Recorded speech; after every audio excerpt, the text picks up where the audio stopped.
YouTube, what's good, man? It's your boy Ron back with a brand new video. Today, we about to react to how good was Dr. J actually. But before we get into that, man, I just want to show y'all something right quick, bro. Look, 441 subs, man. That looks crazy. We just had 418 yesterday. Well, last night. It's not even yesterday. It's still it's only 3 a.m. But if y'all boys enjoyed this video, leave a like, comment, and subscribe if you guys are new. Let's get straight into it, man. Julius Erving was the first basketball superhero and the first player who transcended basketball and entered pop culture. He was the Michael Jordan before Michael Jordan. He made dunking popular and was the first player with signature sneakers. Here's the video about Dr. J. How good was he actually? Why he was one of the most important figures in NBA history? And where does he rank among the all-time best? Basketball beginnings. Julius Erving made his first basketball steps on the concrete playgrounds of Long Island, where he was born and raised. It was in high school where Julius got nicknamed the Doctor by one of his teammates. Because he was 6'7", with an enormous wingspan and some of the largest hands in basketball history, he got nicknamed the Claw by an announcer in the famous Rucker Park in New York. They also called him the Houdini because of his So they basically gave Kawhi's name to, well, not Kawhi's name, but Dr. J's name to Kawhi. He asked the announcer to call him Doctor. I don't like that. There, he became Dr. Julius, and ultimately, Dr. J, which became one of the most famous names in NBA history. After high school, Erving enrolled at the University of Massachusetts, where he spent 3 years. He delighted the crowds with 26 points and 20 rebounds per game, and he remains one of only 6 players in NCAA history with a 2020 average. Julius did not come from a wealthy family and needed money. 2020 so is crazy. To leave college early and play basketball professionally. Because the NBA rules didn't allow teams to draft players if they were less than 4 years removed from graduating high school, Erving decided to join the ABA. He signed a 7-year, $500,000 contract with Virginia Squires in 1971 and immediately proved that leaving college was a good decision. The best player in the ABA. Julius averaged 27 points, 15 rebounds, and 4 assists in his inaugural season, and was named to the second All-ABA team and a runner-up for Rookie of the Year behind Artis Gilmore. In his second year, he led the ABA in scoring with 31.9 points per game, and for the first time, Erving realized he might be the best basketball player in the world. I didn't think I might be the most talented player in the world, but after I became a pro, after my second year in Virginia, I thought that there was a possibility that I could offer something unique, Dr. J. And he indeed offered something unique, something never before seen in professional basketball. Dr. J was highly athletic. He glided through the air and finished actions with thunderous dunks. He dunked with the right, with the left, from every possible angle, and further away than everybody was accustomed to. His dunks were also a regular occurrence, and they didn't just happen sporadically, like in the 50s and the 60s. And even when Erving didn't dunk, he was a deep bag of layups, scoop shots, and other acrobatic finishes. He was slippery when driving to the basket and always had a different solution for opposing defenders. Dr. J was the most exciting basketball player in the world, but he only started getting proper media attention after he got traded to the New York Nets before his third ABA season. In 1974, his first year with the Nets, Dr. J led the ABA in scoring once again, pushing his team to the best record in the league. With 27 points, 11 rebounds, and 5 assists per game, Erving was also awarded the ABA MVP. He proved his dominance over the competition in the playoffs and led the Nets to the title, losing just 2 games in 3 postseason series. Next season, the Nets once again had the best record in the league. Dr. J repeated as the league MVP, but they surprisingly lost in the first round of the playoffs, despite Erving's stellar play. They would bounce back perfectly in the 1976 season, where Erving would once more lead the league in scoring and win his 3rd consecutive MVP award. In the playoffs, Dr. J averaged 35 points, 13 rebounds, and 5 assists per game, leading the Nets to another ABA title. 1976 was also memorable for the first dunk contest in history, in which Dr. J competed against other high-flying scorers in David Thompson, George Gervin, and Artis Gilmore. Despite formidable competition, Dr. J dominantly won after dunking 2 balls simultaneously. I'm not gonna lie, the 70s and what I think this is 70s and 60s basketball low-key had a lot of aura, bro. Like, no cap. Honestly, from the 80s to the early 2000s, bro, basketball had a lot of aura for real. I'm not gonna lie. Like, when you look at certain players from those time eras, bro, you can like feel like the And a aura from dunk them, from the like the free throw jerseys line. and shit, and the arenas ABA-NBA and merger and the departure from the Nets. quality of the pictures and After stuff the like that. Like, 1976 season, Dr. J was by far the most popular ABA player, and arguably the most popular basketball player on the planet. He was the first basketball player to enter popular culture, and people who knew nothing about basketball could find out about Julius Erving from magazines, papers, and even comic books. The 70s were a wild era for the NBA, and particularly the ABA, where plenty of teams struggled to meet payroll demands and keep their franchises. The NBA also didn't like that the most popular player in the world played in the ABA, and they feared that others might follow. So the leagues did what was speculated for years at that point and made a merger. The ABA era was now over after 9 years of existence. The Nets, San Antonio Spurs, Denver Nuggets, and Indiana Pacers were absorbed into the NBA for the 1976-77 season, while the rest of the ABA players joined other NBA teams via a draft. Before the 1977 NBA season started, the New York Knicks demanded almost $5 million from the Nets for invading their territory and settling as the second NBA franchise in the city. Between that and the expansion fees for getting to the NBA, the Nets owner didn't have enough money to give Erving a raise that he promised him. After the salary dispute couldn't be resolved, the Nets decided to sell Dr. J to the Philadelphia 76ers for $6 million, only 24 hours before the start of the season. Philadelphia 76ers. Dr. J joined a stacked 76ers team that featured all-stars George McGinnis and Doug Collins, and a heard of them before. super talented future all-star, World B. Free. Heard of him because too. the team had so much firepower, Dr. J took fewer shots, and his numbers slightly decreased from his ABA days. Oh my and God. 22 points, 8 boards, and 4 assists per game. However, he proved that he was the #1 gunslinger in basketball when the All-Star game rolled around. Erving scored 30 points, grabbed 12 boards, recorded 4 steals, and walked away with the MVP trophy.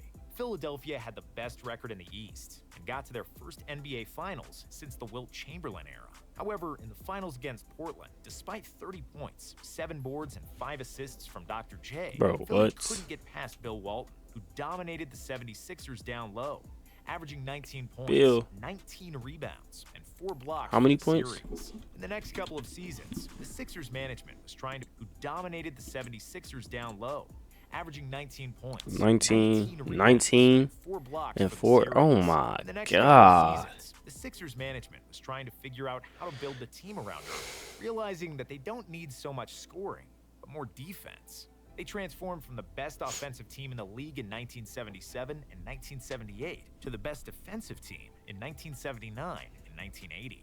Erving was again given the role of a primary scorer, which showed in the stats. For the 1980 campaign, he averaged 26.9 points per game, the 4th best mark in the league. The Sixers dominated. That's crazy. And made another trip to the NBA Oh my Finals, God. where they would play against the LA Lakers, the league MVP Kareem Abdul-Jabbar, and the rookie Magic Johnson, who was already the best point guard in the NBA. In Game 4 of a tight series, Erving made the legendary baseline move that would go down as one of the most memorable plays in NBA history. Dr. J drove along the right baseline and jumped in the air aiming to score a layup. When his route to the rim was blocked by Abdul-Jabbar's outstretched arms, Erving brought the ball back down and just continued to glide. He floated in the air until he reached the other side of the hoop. That shit crazy. A soft, underhanded scoop for the score. Oh, his hand's Here big I as was hell. trying to win a championship, and my mouth just dropped open. He actually did that. I thought, what should we do? Should we take the ball out, or should we ask him to do it again? Magic Johnson said. Despite Erving's brilliance, Bro. Ask him to do it again, Magic. What you mean? had the last laugh. The Lakers won Game 6 in Philly, with Johnson starting at center, replacing the injured Kareem, and scoring 42 points to lead the Lakers to the title. Damn. The 1980-81 season was Erving's greatest individual year in Philadelphia. After averaging 24.6 points, 8 boards, and 4.4 assists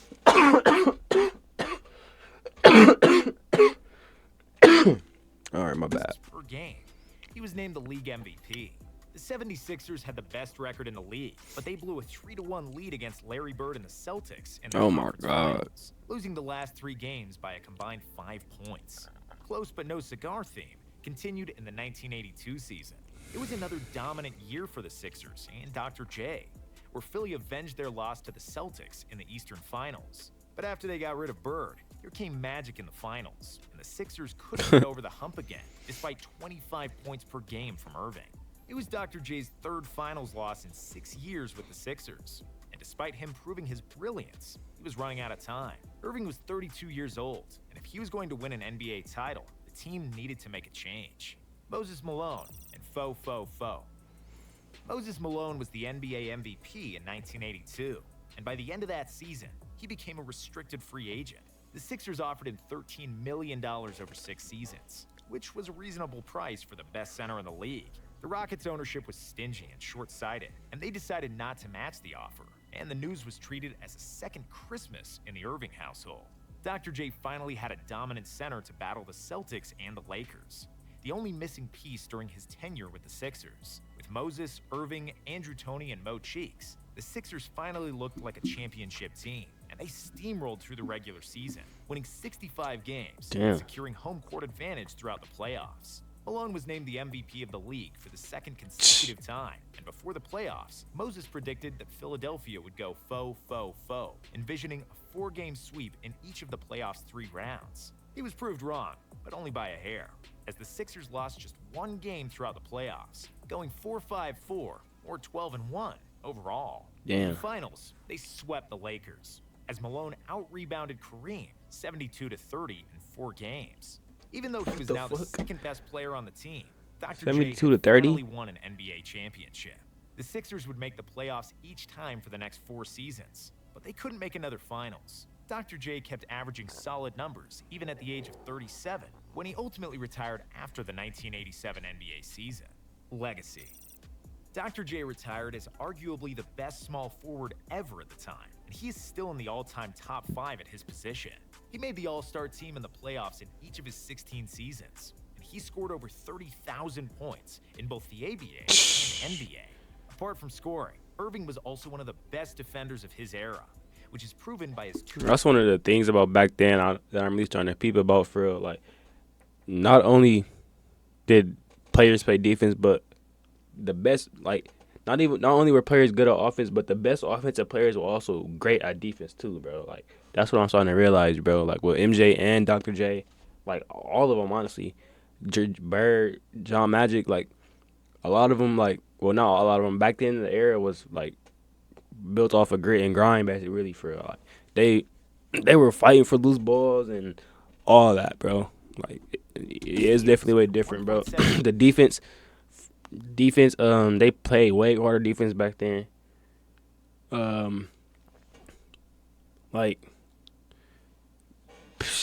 playing back then, the NBA was crazy back then, bro, because you had to really think that the other team's best offensive player was also one of their best defensive players too, bro. Like, that's crazy. Blocks per game over his entire career, an outstanding number for a small forward. 4 MVPs, 6 finals. That MVP trophy looked fire. The highlights of his career, but he meant so much more to the NBA than that.